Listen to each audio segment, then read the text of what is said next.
A Museum of Dubious Splendors. Thank you. Like, don't make me. I have laryngitis. My name's Mari. And I'm Stacy. And let me read everything. Okay. The following work is an adaptation of a collection of stories written by the Gujarati poet Mir UmarHassan. I'm sorry if I pronounced any of that incorrectly. These stories, entitled In Dubious Splendor, were written in 1962 for the Malwa Chronicle, but were mangled and edited without the author's permission prior to their publication in serialized form. The collection became momentarily infamous as the subject of the first court case to arbitrate authorial ownership in independent India. Even today, despite countless restorative efforts by scholars, it cannot be said with any certainty that the text that we used for this adaptation was the original as written by UmarHassan. Respect to UmarHassan. I didn't know who you were, but I'm glad this game is telling me. Oh. Cool. So, basically this guy wrote these stories, I guess, and before they were published, the editors mangled them beyond all recognition. Probably English people. Yeah. Whoa. Yeah, how do I do?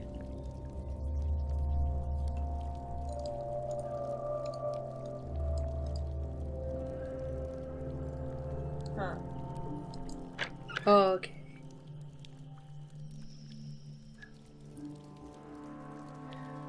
Peter Gregory Cantor was a prolific traveler. The founder of the doctrine of the anthropologist and treasurer at the Royal Academy, Cantor was known to all civilized world as an authority on the peoples and customs of Hindustan.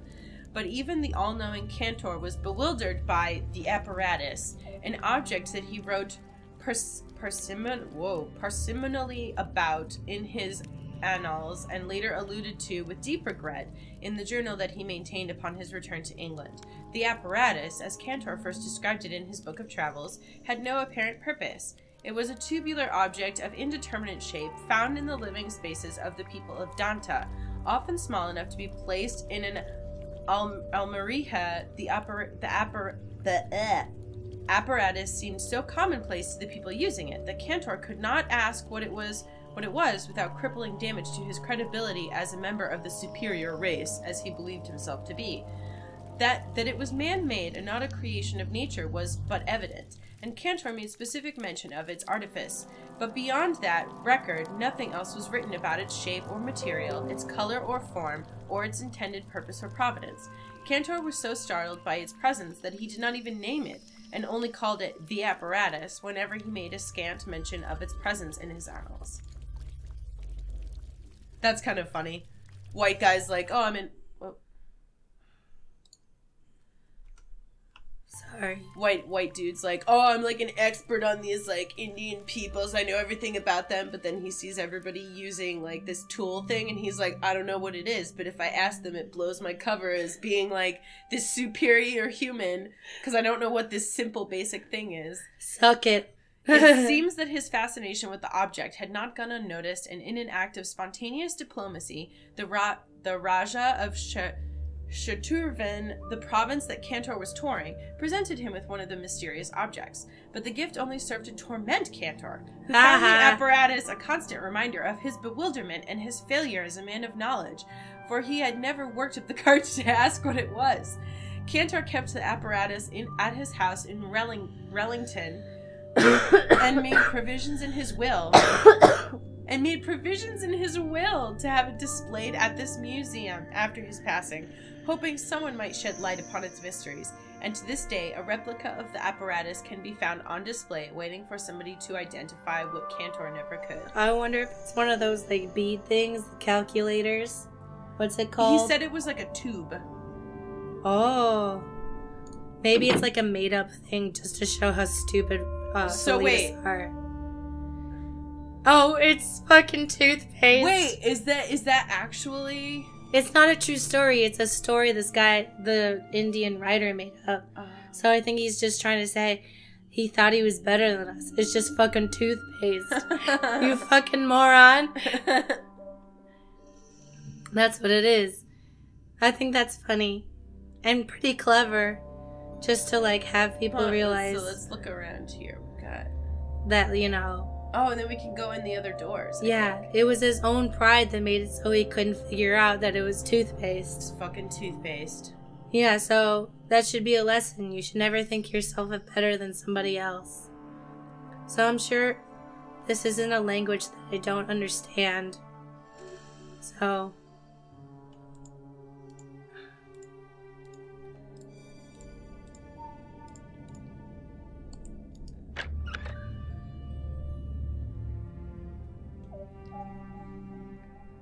In the land between the Karatush Plateau and the mountains of Hindu Kush, there lived a pasha. By the way, I'm very sorry if anybody speaks that pronounces these better. I'm trying my best. There lived a pasha named Vokud, surrounded by desert on 3 of its sides and by unforgiving cliffs on the other. The kingdom of Ukri, of which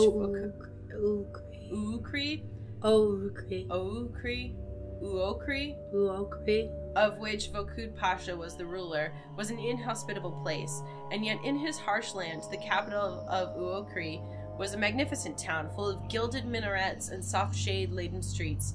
Such wealth in the desert en route the raiding trails provided an irresistible temptation for many a warlord, but Pasha Vokud managed to keep the invaders at bay.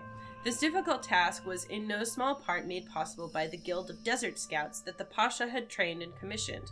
Under the tutelage of his chief military officer, a thin, nervous general named Sinai Humru, several runners were hired and trained to run across the desert sands and chart the shifting landscape every day. With their feet clad in coarse cotton and salves applied to their forehead, these runners would maintain a constant and current repository of the ever-changing desert. They would record the positions of the waterholes and the dunes of treacherous sand. They would note where the top layers of mud had dried too soon, leaving quagmire below, and where camels could cross.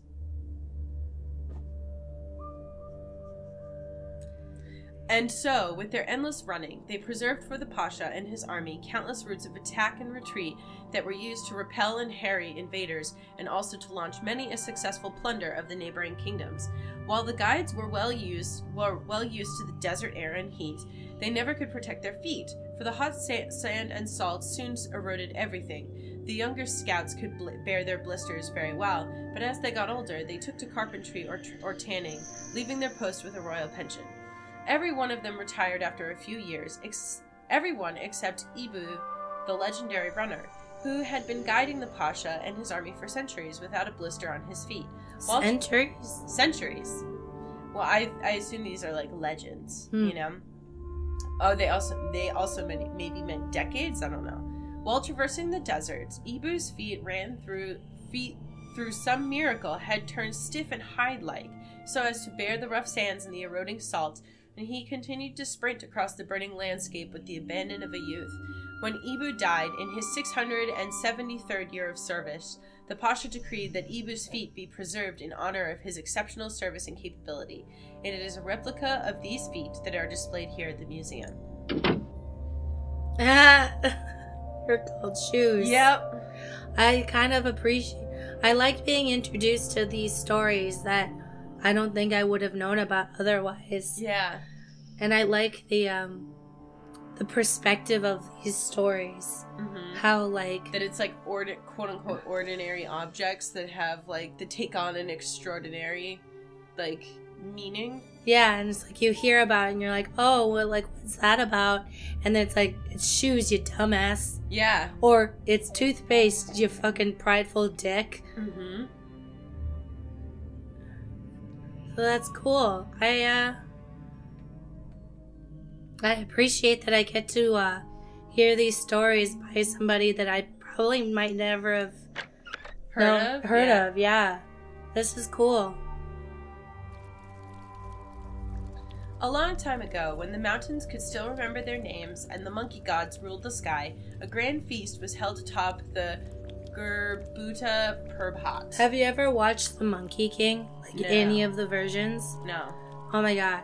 So there was like a lot of Chinese kids at my high school. So I always got to watch the coolest shit. Monkey King is like the best cartoon ever. I've never even heard of it. It's like a traditional Chinese legend. but like they made like a million movies of it. Yeah. And he's like the dopest fucking dude ever. He's just like Monkey King, and he does whatever. Basically, imagine a Monkey King. That's exactly what it is. He's just some monkey who starts shit, and he stole like a rod that held up the ocean or some shit. I don't remember, but he's always like doing like bullshit and fucking with people. It's the best. If you ever want to watch a cool cartoon, look up some Monkey King cartoons. We got to watch it in Mandarin class. Okay, go ahead. Here, in celebration of their victory over demons, the monkey gods feasted on apples harvested from the clouds, for that was the sole fruit permitted to them. But when every god had eaten, they saw, to their utter consternation, that there was still one apple left. Being gods and not demons, these responsible divine monkeys came to the conclusion that the apple ought to be divided equally, so that every god may have an equal share. Glad to have arrived at this solution, the monkey gods smirked to themselves and slapped each other's backs. But when a mischief maker asked, "And what shall we cut it with?" the gods' faces fell, and they resumed their morose pondering until someone declared, "Summon Ibu, the blacksmith." This seems like a much more complicated problem than they're making it. Ibu was a giant, and it took him less than a blink of an eye to walk across the three realms to the gods. He listened dutifully to the chief amongst the monkey gods, and he nodded sagely at their request for a tool to divide the apple with, then, bowing his head low, rushed back to his workshop. In 10 days, Ibu returned to the monkey gods, beaming with pride at his new creation, a magnificent ray of light that stretched from infinity to infinity. The gods looked at it with some uneasiness. One of them tried to lift it and failed. Another tried, in vain. And when all the gods failed to budge this piercing beam, they turned to Ibu and pleaded with him to make a smaller tool so that they might use it with some ease. I wonder what it's gonna be. Kaleidoscope. And so Ibu made his way back to his workshop, and after 10 years returned again with this 10 years waiting to eat an apple. With his gleaming new invention, a shard of lightning, the gods tried their best to heft this dazzling creation, but failed yet again. For the lightning singed their coats, leaving black, unsightly streaks along some of their hands. Why don't and they faces. just ask him to cut the apple for them? Right? Like, But that's how like these stories go. It's like there's always like some problem that you're just like, wait, and it took you how many years to figure out a solution to this? Gods are notoriously slow thinkers. Ibu returned to his workshop yet again, and after another interminable decade of work, he approached the gods with his newest innovation, a splendid ivory tusk, curved and honed to perfection. Again, all the gods tried to lift it, but found that they could not do so without also having to lift the elephant that had somehow attached itself to the other end. I was gonna be upset, but this guy's like, no, let's the whole thing. The elephant's still alive. I don't believe in the ivory trade. Just keep the elephant attached. Much disheartened, Ibu took his rarest materials and tools and set out to craft the perfect yantra. For 100 years and 100 moons, he worked on making it small enough for the gods to handle, but in his haste, it slipped from his hands and through his floorboards. Ibu bit his tongue and watched in horror as he saw it fall to earth. Ibu returned to the monkey gods to apologize profusely, but he saw that the gods had already left the feast, leaving their undivided apple for Ibu as payment. It is Ibu's lost yantra that is shown at this museum in a magnificent sculptural form commissioned by Maharaj Dar Singh. What is it? I don't know. Let's figure it out. It's a knife. No, I'm starting to think that these gods kind of suck if they can't pick up anything. Look at this. AJ's asleep and he's like flopped over to the side. He's in the most ridiculous position. And he's so comfortable. He sits ridiculously. Okay, let's do one more because I'm sure there's probably like a lot of these stories.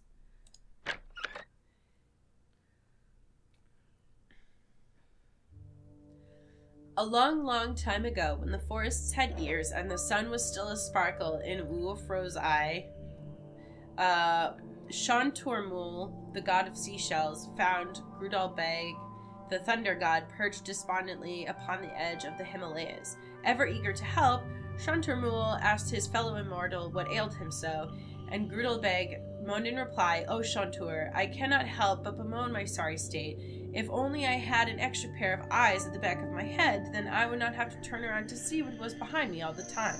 And Shanturmul, after careful thought, said, "There's only one craftsman in all known Iokas who can build such a pair of such eyes." "Who is this right?" demanded Gruddle Beg, and Chantarmul replied, "He is called Ego and lives in the forest of Gundur, possessed by an urge to have a pair of eyes attached to the back of his head. Gruddle Beg journeyed to the mortal world. Here he disguised himself as a mendicant and soon appeared at the doorstep of Ego's workshop." What's a mendicant? I don't know. Inside sat the master craftsman, surrounded by clocks and astrolabes, armillary spheres and sextants, and devices even the god could not recognize. Ego appeared to be working assiduously and paid no heed to his visitor. These gods suck. "O Ego of the fabled hands," cried Girdle Beg the mendicant, "long have I said to myself, if only I had a pair of eyes at the back of my head. Will you not craft me such a pair? You shall have my heartfelt blessings in return."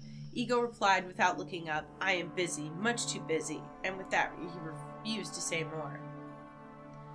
Girdle Beg returned to the forest next year, this time disguised as a pasha, with a retinue of armed and mustachioed guards. He reached the workshop. I like that the word mustachioed exists. Like, there is a word that exists specifically to say, like words like mustachioed, bespectacled, you know? Mm-hmm. And found Ego at his bench, as if no time had elapsed since the god had last been here in the guise of a mendicant.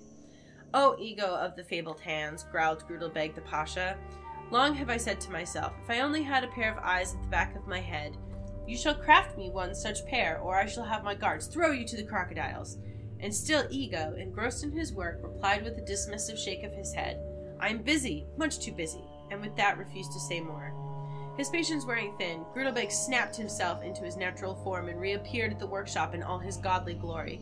Still Ego would not deign to look up from the work that had absorbed him so.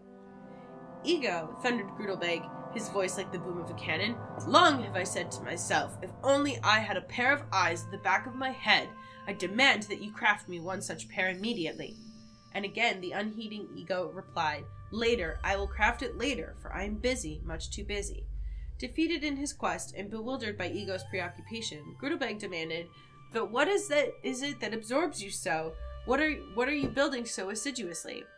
And Ego looked up with alacrity, revealing a slender box-like object with 2 holes cradled in his palm, and he declared, "Look, I am building the apparatus." I wonder what it is. What is it? A cassette tape? I don't get it. Huh. What? I'm too stupid for this one. Eyes at the back of your head, but it's a cassette tape? I don't know. Huh. But I'm glad I was able to experience these stories from an author I probably never would have heard about. Thanks. Woo! Cool.